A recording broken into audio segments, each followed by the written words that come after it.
Football show, and somebody put out there that they lost D'Amico Ryans. They did. They also hired Steve Wilkes, a very experienced coordinator who is from the Tony Dungy tree and worked with Lovie Smith too, and has a great propensity of defensive schemes and also complex defensive schemes. So it's a really good hire.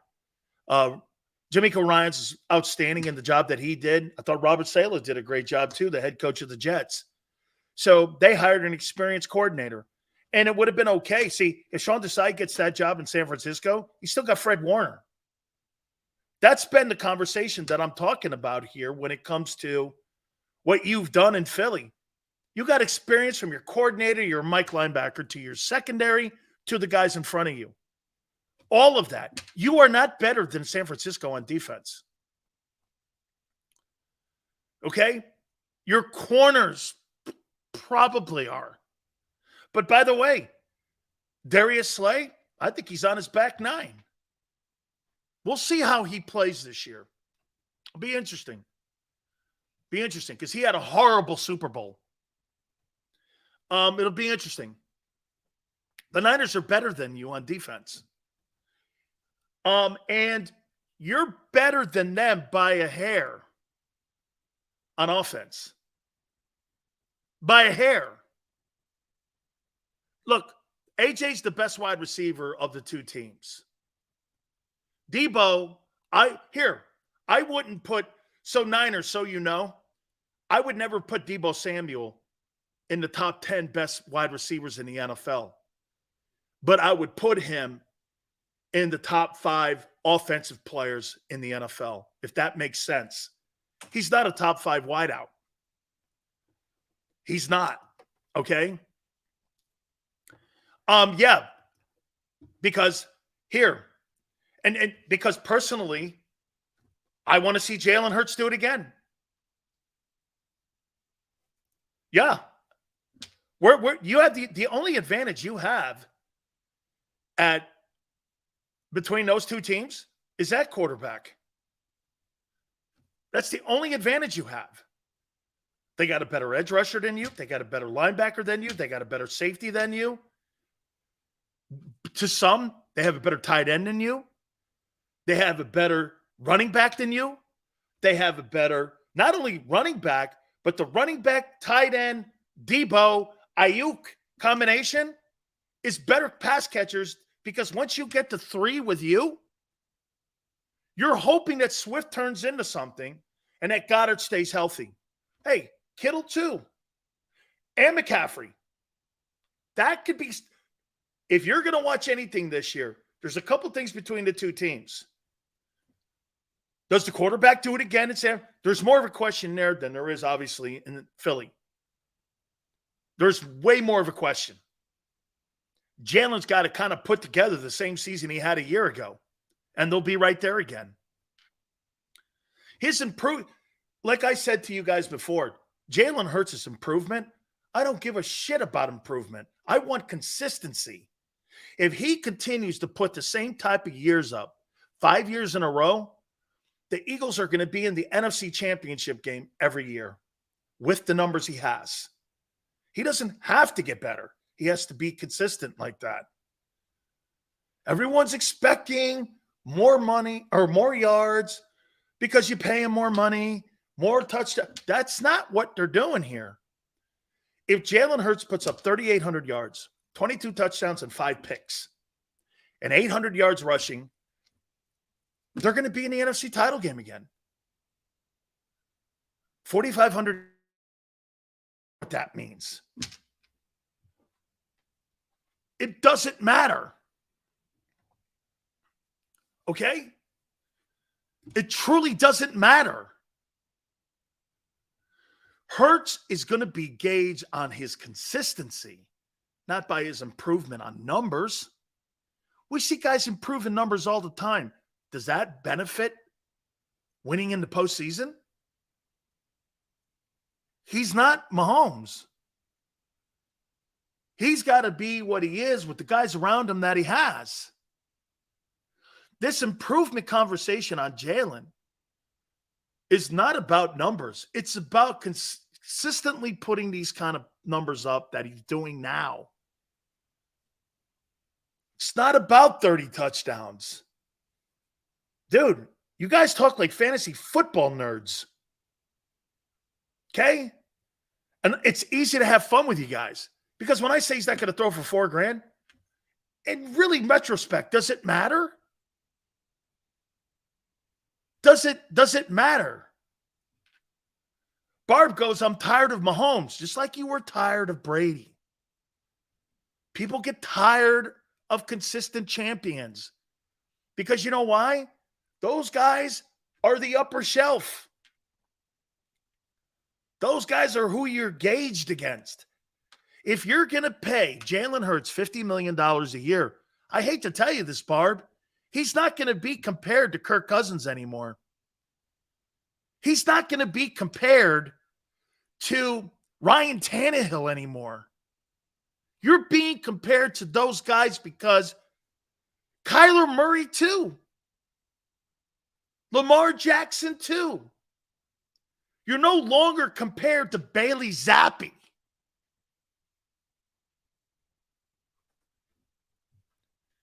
Is duplicate Hurts from last season a success to you?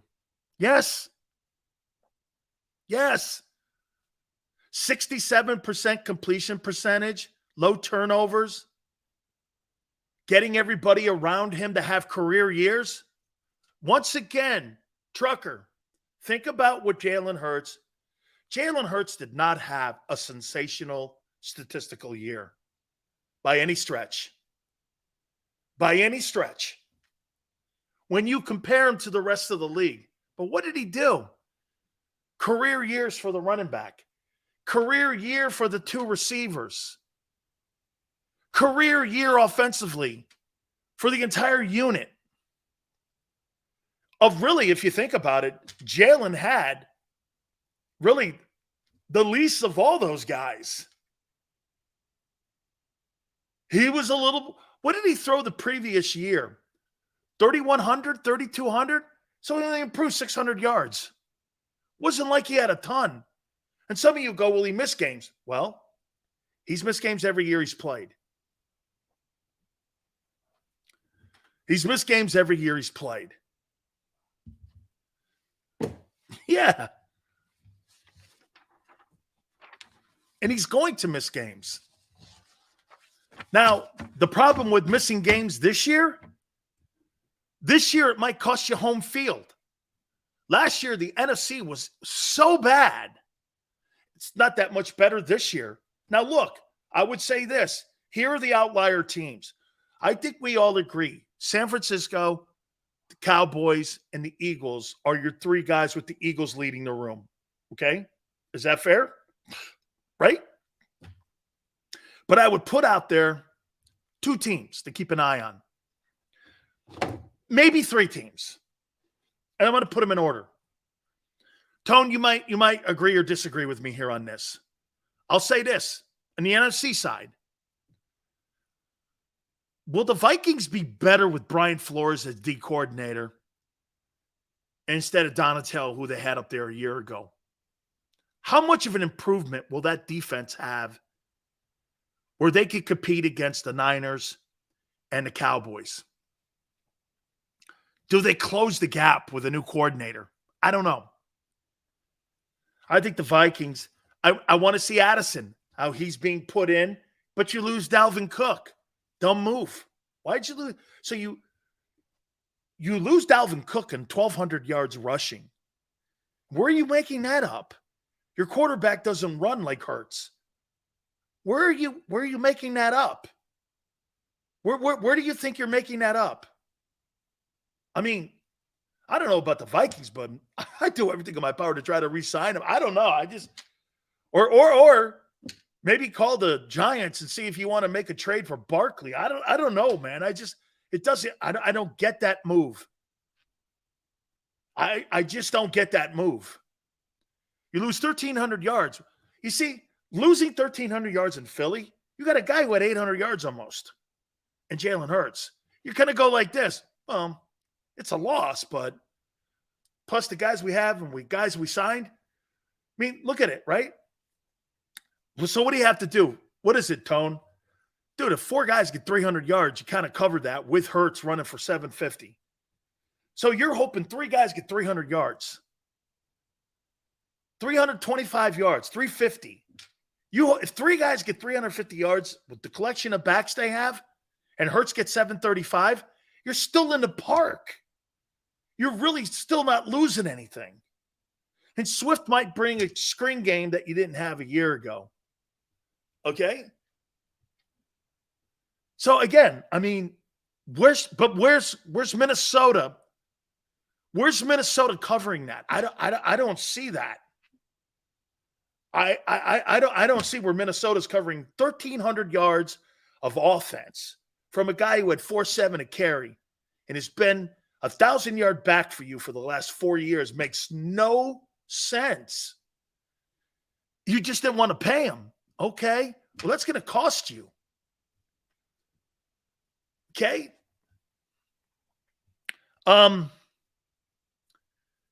So, I mean, where do they fit into this? They're good. I just don't know how good. They haven't won a game either that makes me go, man, that's a good, the game in Buffalo, they didn't win that game. Allen dropped the ball on the turf on the 1. And it was stupid. Bills gave him that game. They didn't take that game.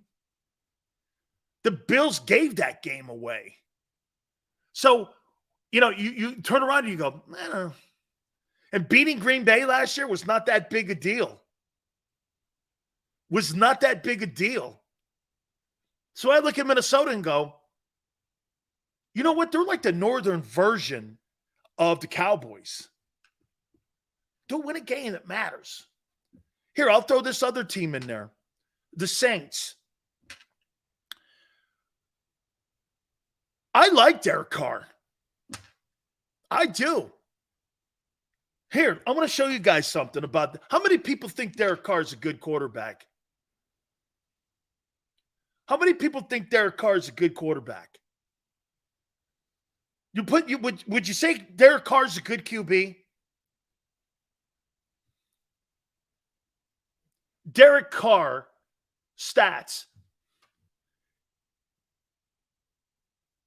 Greasy goes, he's okay. You tell me if you think this is okay.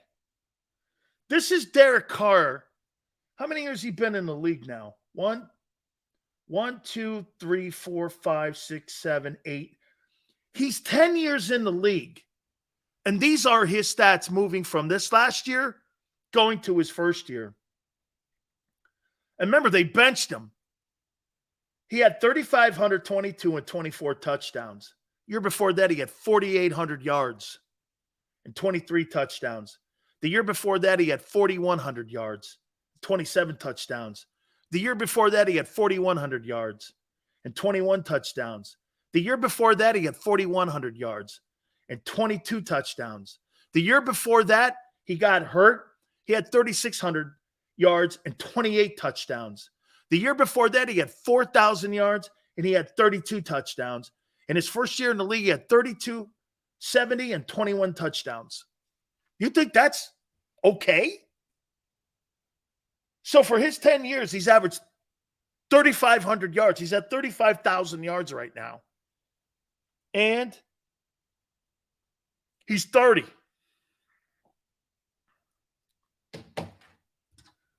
He's 30. And some of you guys go, he's okay. You've never had a quarterback do that in your franchise's history. You've never had anybody put consistent numbers like that up in your entire franchise's history. And you call that okay? You've had 2 guys throw for 30 touchdowns and you've had 1 guy throw for 4,000 yards. It's funny how you look at okay when you're looking outside of your own house. And then when you look at your own house, you've never had a 100-catch guy, and you've had 1 4,000 passing season. You may take a look at yourself a little bit here, that you guys have never been in today's NFL. You're not up to date. Last year was the first year you were playing ball with the NFL and not just 10 years behind in offense. The Eagles have been 10 years behind in offense. That's why D-Jacks didn't matter. That's why when Wentz threw the ball for 4,000 yards, he didn't have one receiver, one wide receiver with over 700 yards. It's never been a priority. It is now. It's a priority now. Look at Tone. Carson Wentz threw for 4,000 yards. He didn't have a receiver with over 500 yards. That's a heck of a season. Holy shit. Zach Ertz must have been insane. Wow. You didn't have one wideout with over 500 yards a year Wentz threw for 4,000. It's got to be one of the best years that a quarterback has ever had in Philadelphia. Ever. Jalen, so wait a minute. Let me get this right. You guys took a shit on Wentz, who didn't have a receiver catch more than 500 yards. He had two receivers with 1,000 yards, and he couldn't throw for 4,000. Okay. Interesting.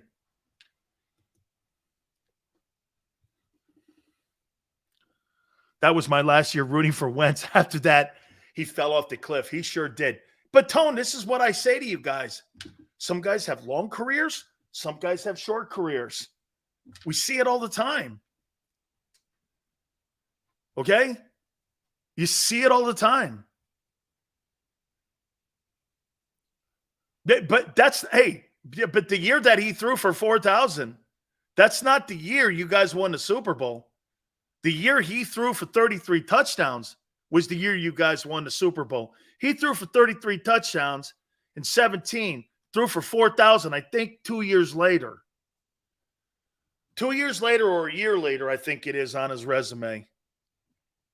Okay? To the Saints. Derek Carr has kind of had a Wentz career, but it's been for 10. What you saw in Carson Wentz, this is what kind of Derek Carr looked like and has looked like for a decade. Okay?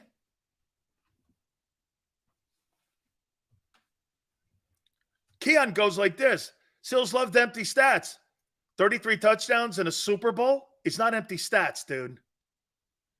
You don't win the Super Bowl if Wentz doesn't play the way he does. Stop doing that. Stop taking away from a guy who brought you a Super Bowl.